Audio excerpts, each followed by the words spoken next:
When you need mealtime inspiration, it's worth shopping Kroger, where you'll find over 30,000 mouth-watering choices that excite your inner foodie. And no matter what tasty choice you make, you'll enjoy our everyday low prices, plus extra ways to save, like digital coupons worth over $600 each week. You can also save up to $1 off per gallon at the pump with fuel points. More savings and more inspiring flavors make shopping Kroger worth it every time. Kroger, fresh for everyone. Fuel restrictions apply. When you need mealtime inspiration, it's worth shopping Kroger, where you'll find over 30,000 mouth-watering choices that excite your inner foodie. And no matter what tasty choice you make, you'll enjoy our everyday low prices, plus extra ways to save, like digital coupons worth over $600 each week. You can also save up to $1 off per gallon at the pump with fuel points. More savings and more inspiring flavors make shopping Kroger worth it every time. Kroger, fresh for everyone. Fuel restrictions apply. The 3 Down Greencast is brought to you by the Pile O'Bones Brewing Company, Regina's only downtown brewery.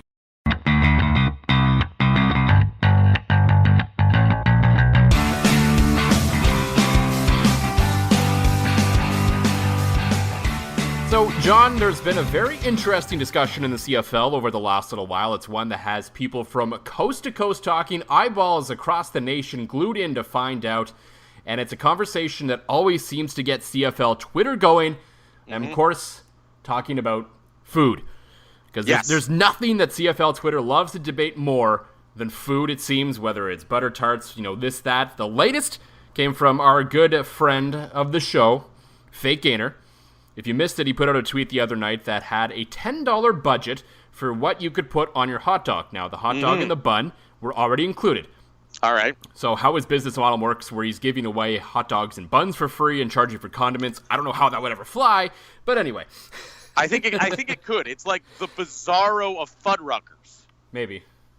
Anyway, so he had this long list of ingredients that you could pick from. Obviously, the top rung was like your essentials: mustard, ketchup. We'll get into that in a second, and barbecue sauce the highest, and went all the way down. And then he got roasted from a lot of people, including myself, because he didn't include, in my opinion, the second most important topping for a hot dog, the most important being mustard, the second, onions. Because he does, apparently, and you thought you knew someone, well, as much as you could know a anonymous rodent on the internet, he doesn't like onions. And so I was just like, you thought you knew someone, right? Yeah, I know he's all into fitness and stuff. Isn't onions? The other thing that he forgot, and I hate shredding him because I've had many conversations over the years with Fake Gainer. I could have passed him on the street, could have been at the same bar as him. I would have no idea. But every conversation I have, great human being. But he also forgot sauerkraut. Mm-hmm. See, when I am in, although I guess that would probably have a similar taste to onions. I could see the disdain for both. But I am like a very I'm a moody kind of hot dog guy. I love hot dogs more than any grown-ass man probably should. But some days I'm like, give me ketchup and cheddar cheese, and other days I'm like, slap that mustard on my sauerkraut and call me sauerkraut man. That was a very bad line. That I thought I was going with it someplace, and I kept talking. And I thought the next word was going to be good, but it just wasn't. Story of your life. Yes. So that's how you like your hot dog. For me, I'm very traditional still when it comes to my hot dogs, even though I love to explore in the world of food and try different things. For me, just give me a hot dog that's basically almost burnt in spots. Like you get it on that grill, like super hot or over that open flame. Get it like really black in spots and have it like almost bursting a little bit, when it's overcooked a bit even. Just slap that mustard on. And if they're available, sprinkle on a few onions, but even just mustard, if you're like just in a backyard somewhere with some friends and there's no real condiments around per se, I'll survive. But that's very much where I live. I am very much in the no ketchup camp. Hashtag team no ketchup, because that's always a conversation that comes up when it comes to hot dogs. And to me, no, because, and as John, as you like to say, hot take alert, I think ketchup is one of the most overrated condiments on the planet. That might be the hottest take we've ever had on this podcast. Seriously, ketchup can't be overrated. Ketchup's like the basics of you put it on your burger, put it on your fries, put it on your hot dogs. I put it on burgers sometimes, and that's about it. I don't put it on my fries. My fries is very vinegar, And from Sarah Mills of CGME, I learned to actually put some vinegar on it, dunk it in mayo. That is where it's at. That is delicious. I've done the mayo fries, and I'm starting to see the more and more I do mayo fries, the more and more I'm fully expecting to have to buy a new suit by the time your wedding rolls around, because I don't think I'll fit any. Yeah, that's possible, especially when you sit at a desk all day doing sleazy car guy stuff. It's true. I really do. I slicked my hair back like 8 times with the leftover grease from my mayo fries. I'm just picturing that. Hey, you want to see some wiggle room? I'll show you wiggle room. Wiggle, wiggle, wiggle. Oh, my goodness. Yeah. You think we're going to have a sponsor after this one?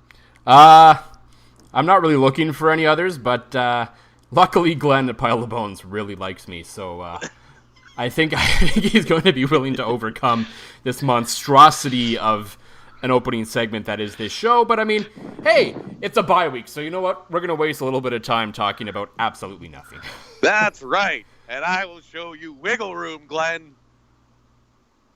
Anyway, back to the stuff we generally talk about on this show. We're going to get into the game in Edmonton a little bit. I'll talk about some of the positives out of that game and the obvious glaring negative that continues to plague this team. We're going to have to get into Terrell Owens a little bit. I know, John, you're a little revved up on that one. Super revved. A little news and notes around the league and the team today, at least reportedly, as it looks like they've added a defensive back, a little bit of help back there. And then we'll talk a little bit about around the league, as there was a couple of quarterback debuts this week. One went really well, and the other, as I'm sure y'all know by now, blew up spectacularly. And we'll have to touch on those a little bit toward the end. But as usual, John, after last week's episode where Justin Dunk decided to have a smoothie, I have decided that he is no longer allowed on this podcast ever again for that choice, because fair enough, we do not believe in such healthy decisions around here. Nope. On the 3 Down Greencast. Nope. John, what's in the glass this week? In the glass this week, my parents are up. They came up. They still live in northwestern Ontario near Thunder Bay, so they always bring me a little craft beer present every time they come up. So I'm actually having from Sleeping Giant Brewing Company out in Thunder Bay. I'm having a 360 ale. It's an English ale. It's very good, actually. It's 360 because they say it's the kind of ale.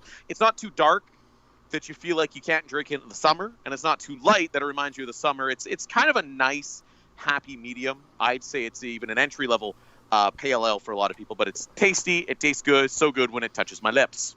Yeah, sounds interesting. Never heard of those, but I mean, I guess something good has to come out of Thunder Bay. So, Thunder Bay dig! It's true. That place is a absolute ish-hole. That you go 2 blocks, you're like, hey, okay, I'm safe, and the next block over, you're getting mugged, and then 2 more, there's a children's hospital.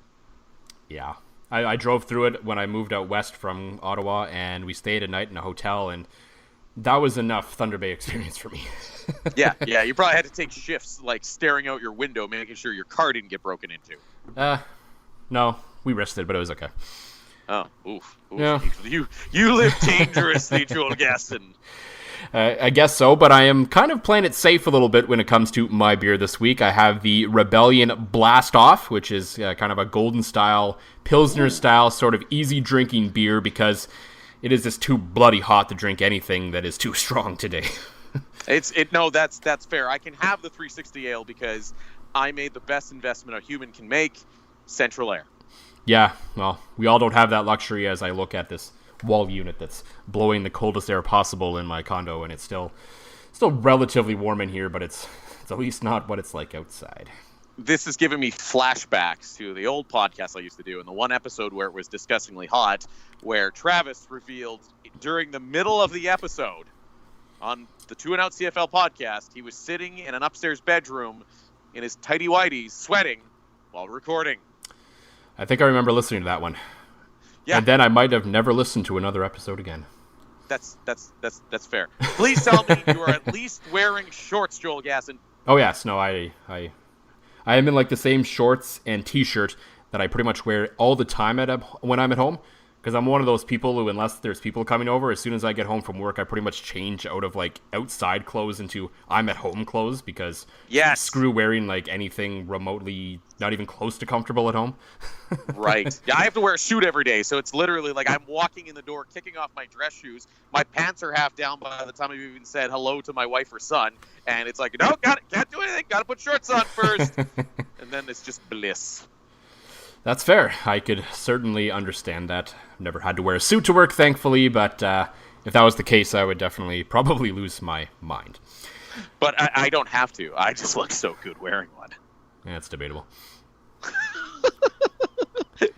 Should we talk football now? Yeah, so debatably, a team who looked good or not the other day was the Saskatchewan Roughriders, and there's a lot we can get into with this game when it comes to that one against the Edmonton Eskimos. But first and foremost, and I touched on this in my column after the game, I wanted to almost make it like the base of my entire column, but I couldn't quite flush it out enough in my head before I wrote.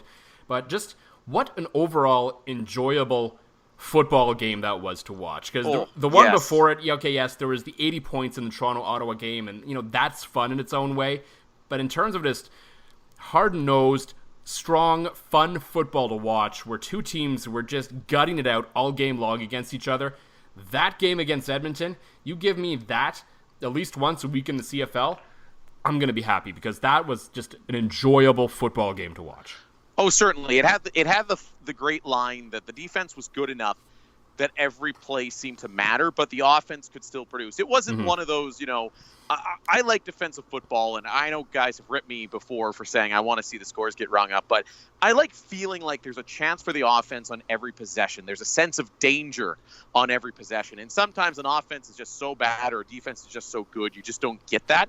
But I felt like truly every snap of the ball, a great play was going to be made either way by both teams. And you're right. I like high scoring games. They have a purpose when guys are going back and forth, but you're right. Give me that Riders Edmonton game. Like, give me that 4 times a week.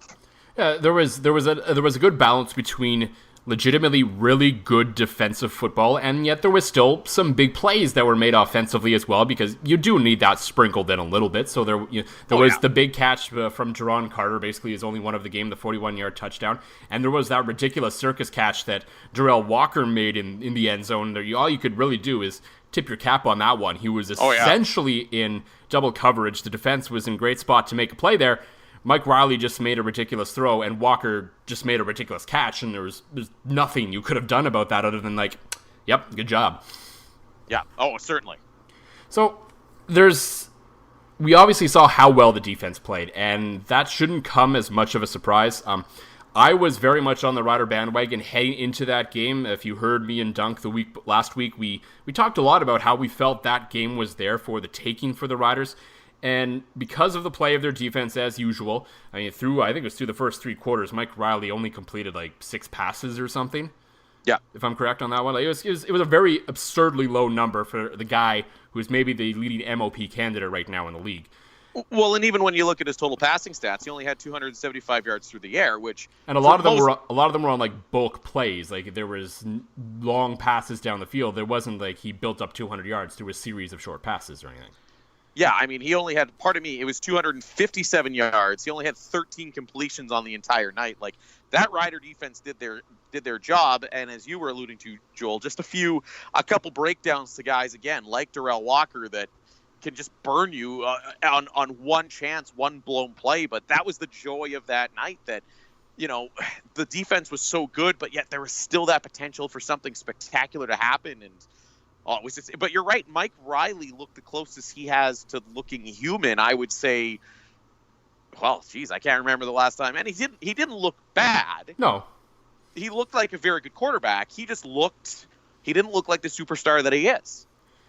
No, and that's Calgary's defense understandably gets a lot of credit for that, but the Riders have quietly done that a little bit too. Jeremiah Mazzoli was the talk of the league before he faced the Rider defense.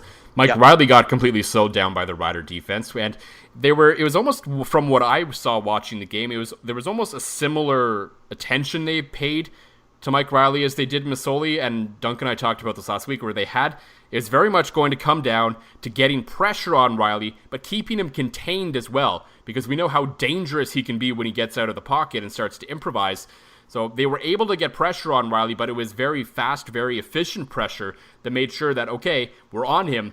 Now he can't escape, and he didn't. And that's really, to me, what looked like the biggest reason why they were able to contain him for the most part. And, of course, Nick Marshall and the DBs, they played a great game as well. There's no question.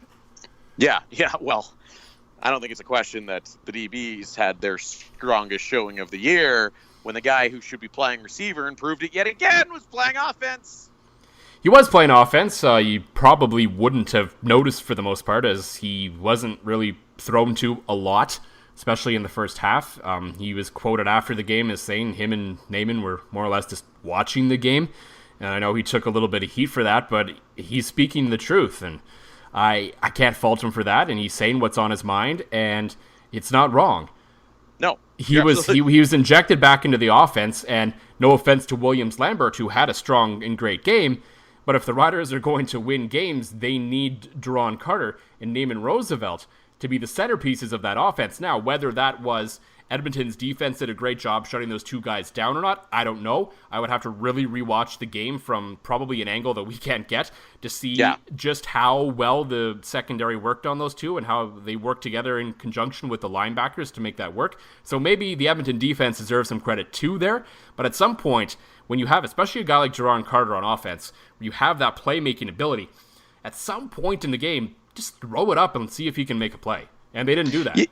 Well, and I think maybe part of that is it takes a while to build, as a quarterback, to build up that degree of trust with even somebody with the talent of Duron Carter, that you can just throw it up to a high-risk situation, and at worst he's going to make an athletic play and break it up, and at best he's going to make a circus catch. And here's Zach Caleros, a guy that's missed a pile of time and didn't play a lot in the preseason. He's really only had practices to get to know these guys and know Roosevelt, know Carter, who are unique talents that you just have to treat in a different way in your offense. I mean, Caleros kind of has to get a feel for it too. I was really impressed the way he looked. Again, I would say solid but not spectacular through large stretches of that game as well. But, I mean, having a competent quarterback, I mean, we're starting to see what the drop-off level is between Caleros and anybody else the Riders have on their roster, and I think that'll just continue to grow as Caleros stays healthy, hopefully, knock on wood, and starts to build a little bit of that chemistry with the guys that, go ahead, chuck it up, chuck it to the spot that only Carter can catch it, and see if he can get there, make a one-handed grab or something like that.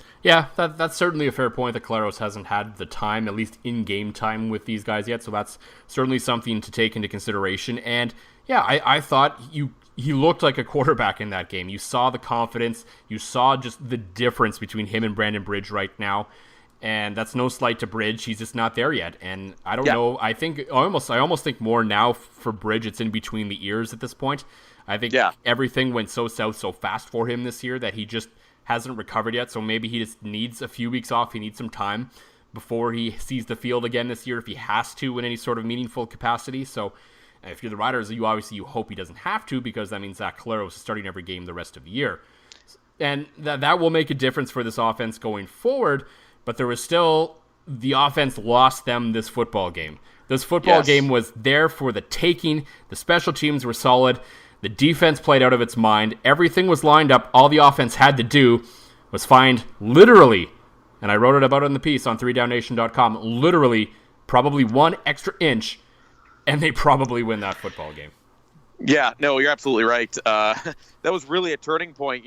Watching the backup quarterback get stuffed right at the line when you thought, okay, he's definitely in, and there was they went for it twice. And it just seemed like Edmonton's defense stepped up. And I know a lot of people were saying, well, take the points.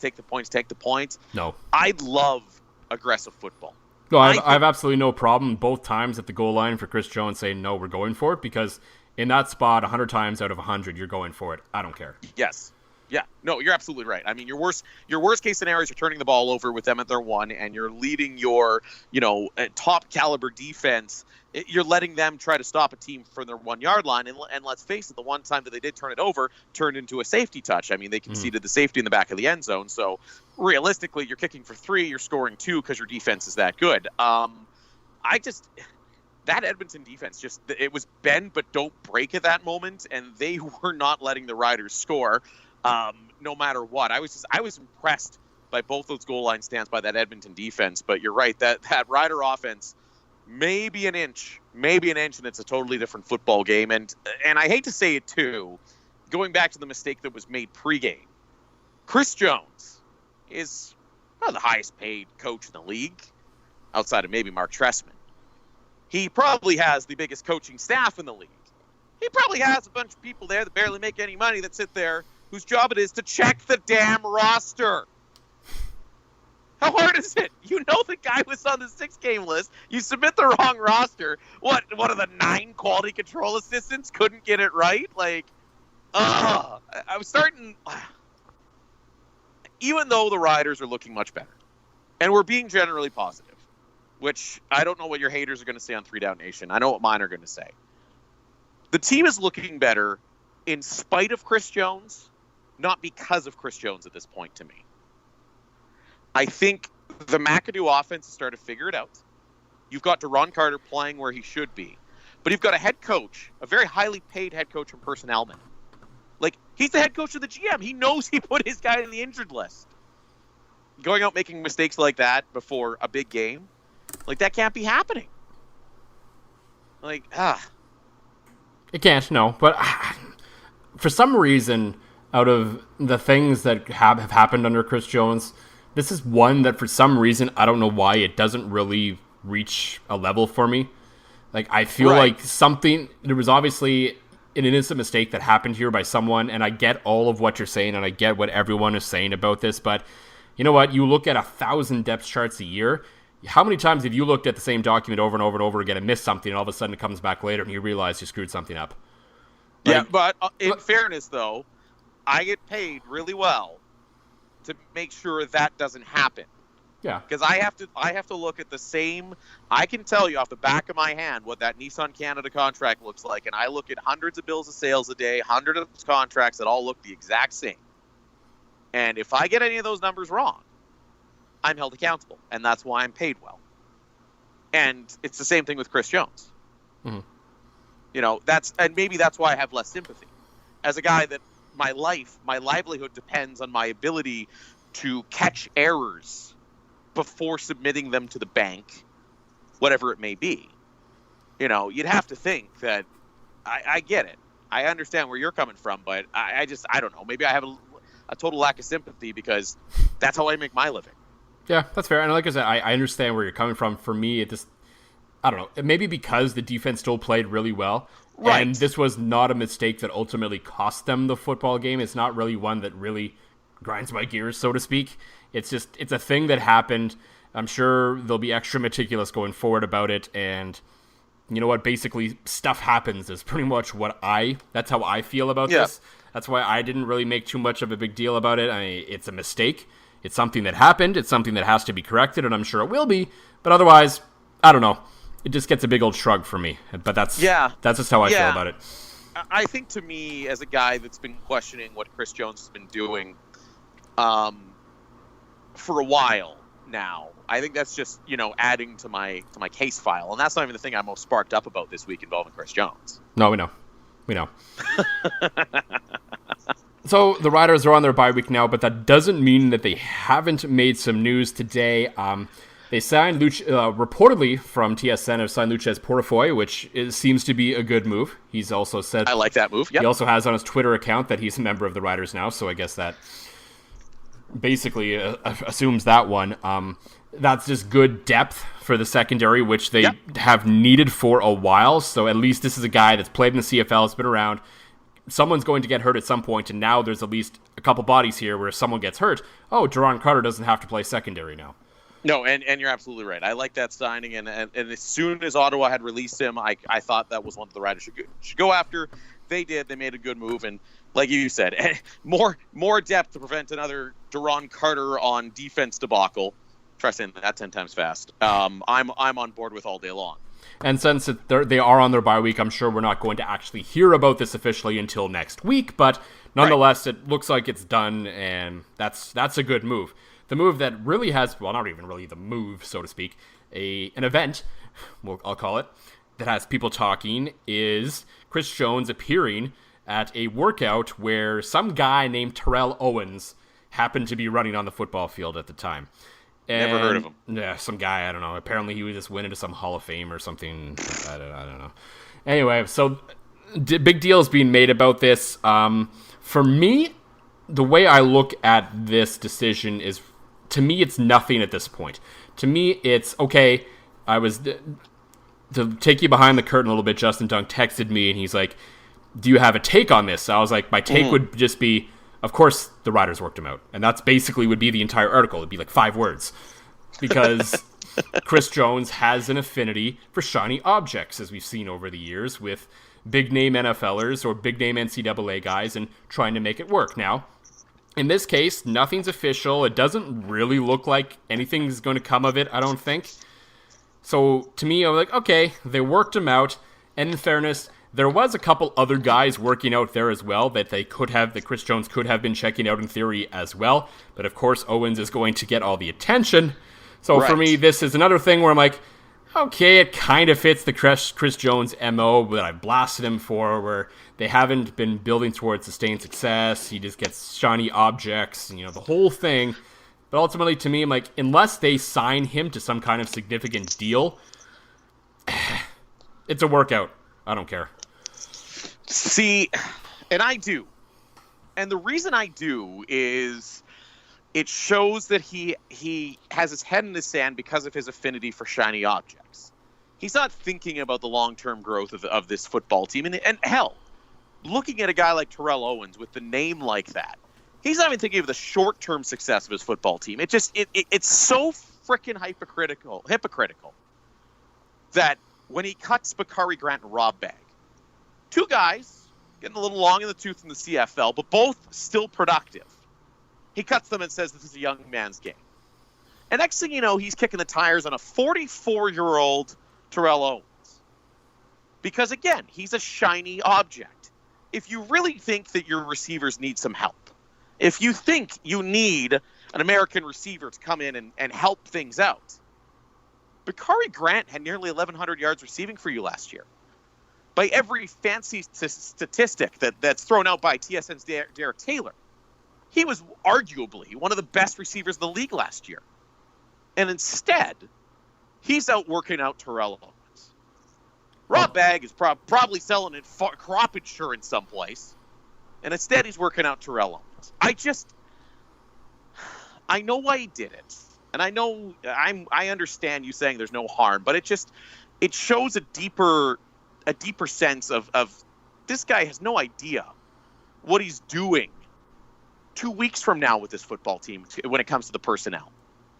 Like, I don't know if a lot of these smart signings are being made by Murphy and O'Day, but it just seems like Chris Jones wants to go in, and I mean, you bring in Trent Richardson, great, he wins you a football game, that's great, wins you a football game, and then just disappears nursing some sort of ankle injury, now wants to go play in a different league, right? You bring in Vince Young.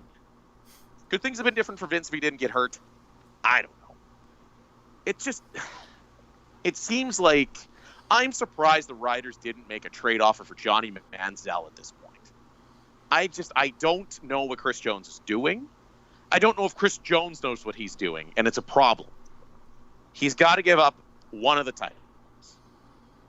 Their focus on making personnel moves, which he's never had a track record of doing very well at, or coach the football team. I don't disagree with that in theory. I think the jury is very much still out on Chris Jones, football operations guy, and there's a part of me that has been sitting on it, and I've been waiting for the disaster to strike where I can finally actually write the piece where I think that Chris Jones got too much too fast, where it was a point where, okay, if he's general manager, that's fine. He needs a VP or a president of football ops above him just to kind of read him through the process a little bit, rather than going from head coach to guru of all things football with basically no one overlooking other than Craig Reynolds. And Craig Reynolds knows business, but he knows jack about football.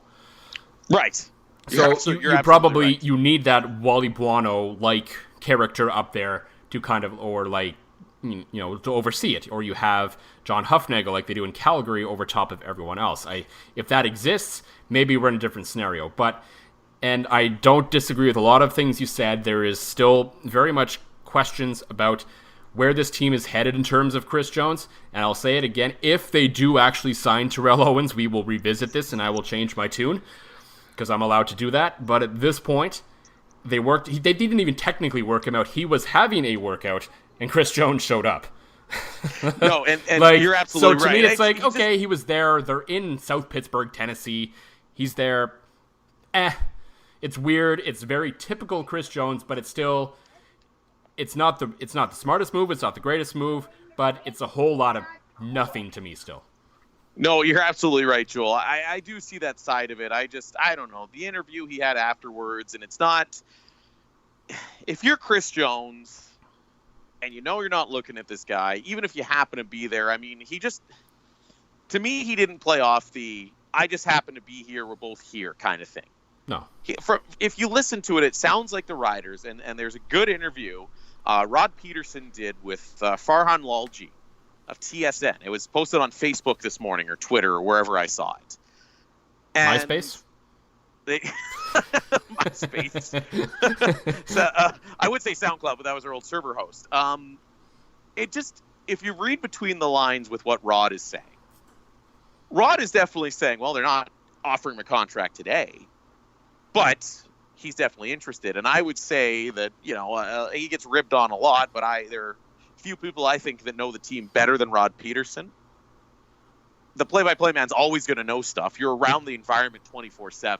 Yeah. And for Rod to come out, I think if I would have listened to that interview with Rod and Farhan, and if Rod would have come out and basically said, there's nothing there. There's nothing. He happened to be in town. He watched him work out. No big deal. But Rod didn't exactly do that. I'm not saying Rod is a spokesman for Chris Jones, but Rod knows the inner workings of that football team. And that interview to me is the one that's a little damning if you're Chris Jones.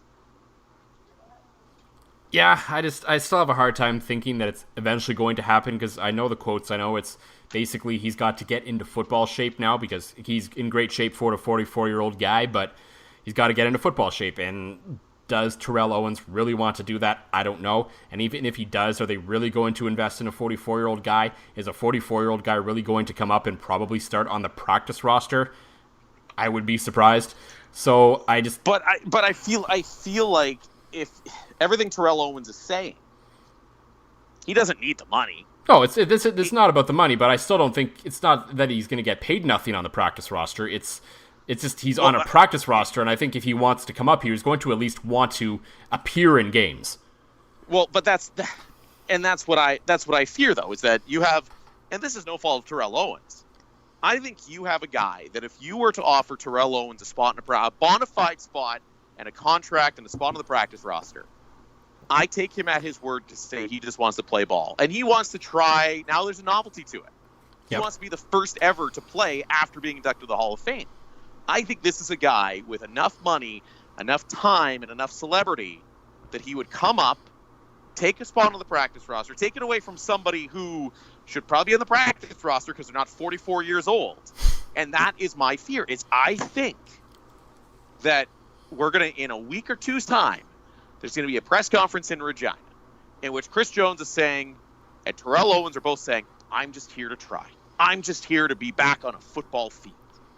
Yeah. And that's the kind of story Chris Jones likes too, right? He loves those, and Corey Chamberlain was the same way. They're in a little bit of a different scale, but Terrell, he likes those redemption stories as well. He loves giving guys those shots, and so that's why I also see the appeal for this for Chris Jones. And if, hypothetically speaking, this does end up happening, I have two trains of thoughts in terms of whether this actually happens or not. If it happens or not. The question, number one, for me, when I look at it from my analytical sports roster build kind of brain, this is dumb, there's no point to this, you are not building any kind of sustainable roster with this. Mm-hmm.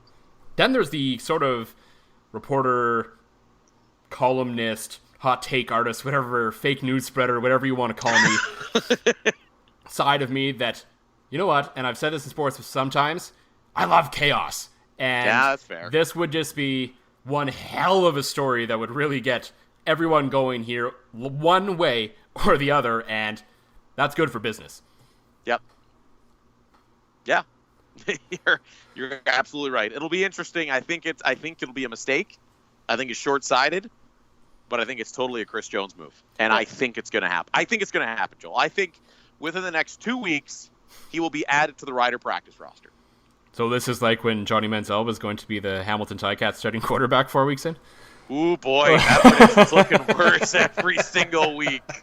So it wasn't for Hamilton. It wasn't 4 weeks into the season, but Johnny Football got his shot to start a game in the CFL and proved all of his critics at this point right. Not that a lot of us don't think he can't still be a quarterback in this league, just that it was just clearly, and even his agent was saying it before the game, that this is just way too soon. He's not ready.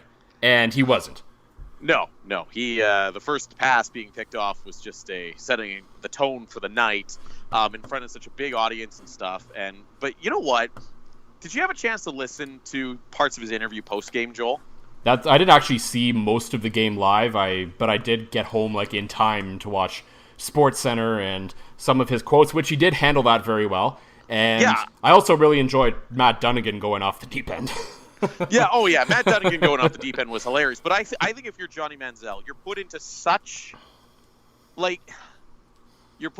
a hard spot. You're on the worst team in the league, maybe the worst team either one of us can remember seeing in our adulthood.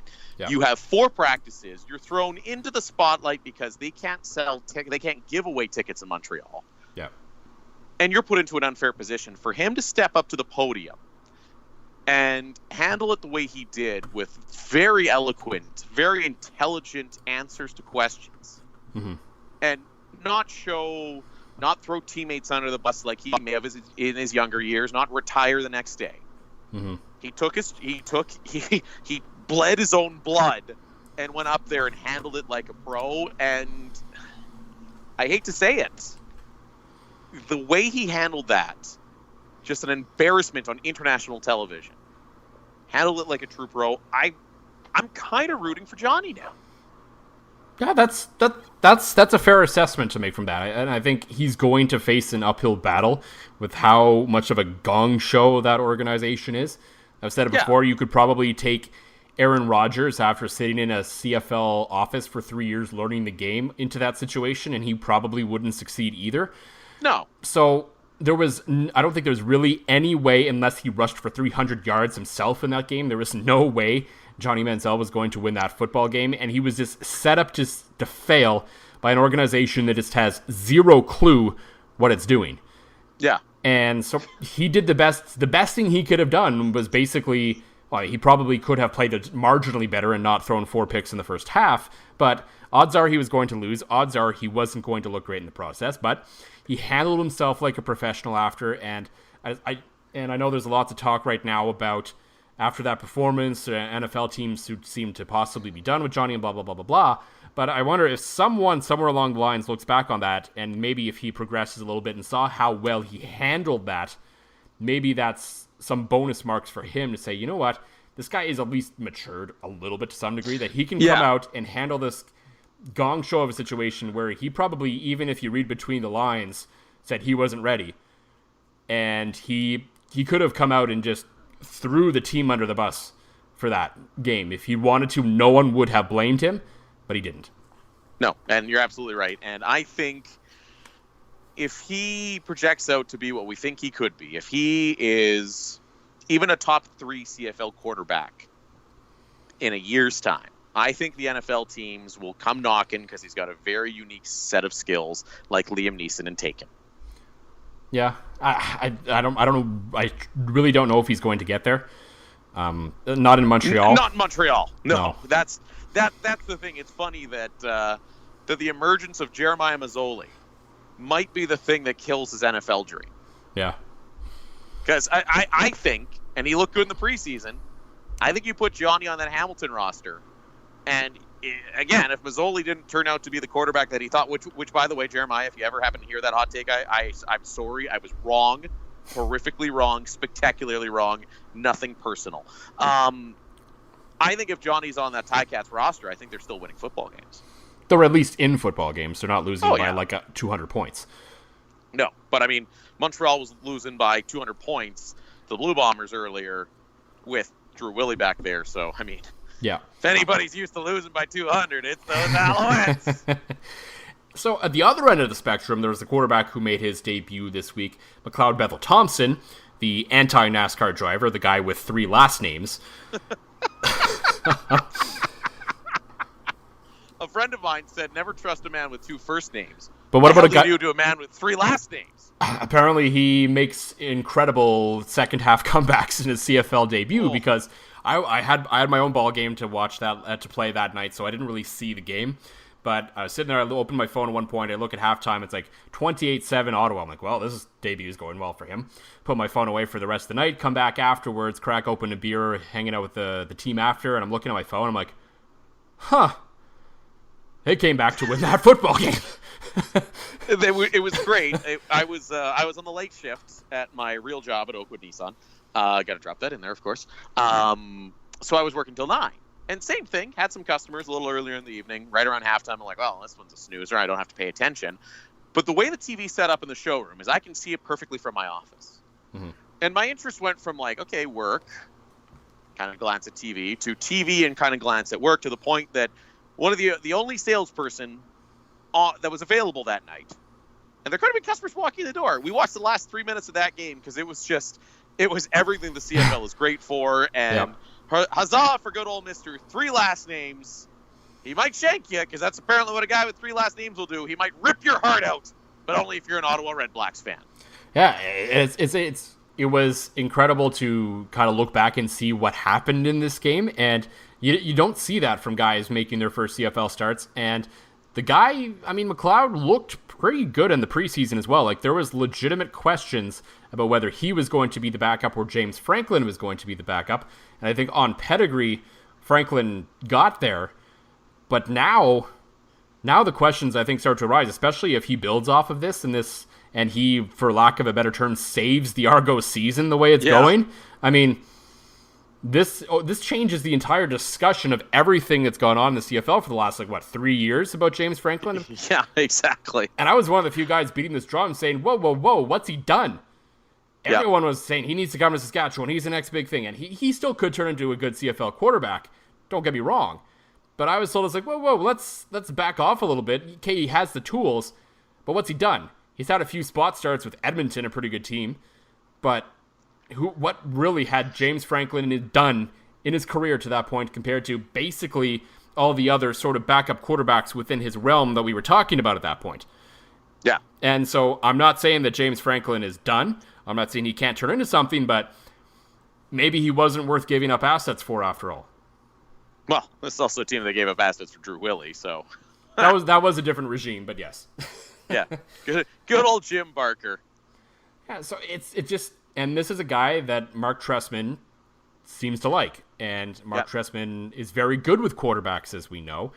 And it's interesting now that maybe he's found his next quarterback in Toronto when they badly could have used Trestman after Calvillo retired in Montreal to develop someone there, because they've had 700 quarterbacks since Calvillo retired, and now potentially without Ricky Ray for the rest of his career, Mark Trestman might already have his next guy. No, and I think he does, but you know how he trains quarterbacks. He says, if you win games, I'll talk to you with my hat on. If you lose, I'll take my hat off and I'll give you all the gibblies. Okay. He's a good hat. I wouldn't get in a van with him if he was not wearing a hat. All right. That's like, he could have free candy splattered on the side if he's wearing a hat. Well, hey, Mark, I'm in. If he's not wearing a hat, stranger danger, call 911. That man's up to something when he doesn't wear a hat.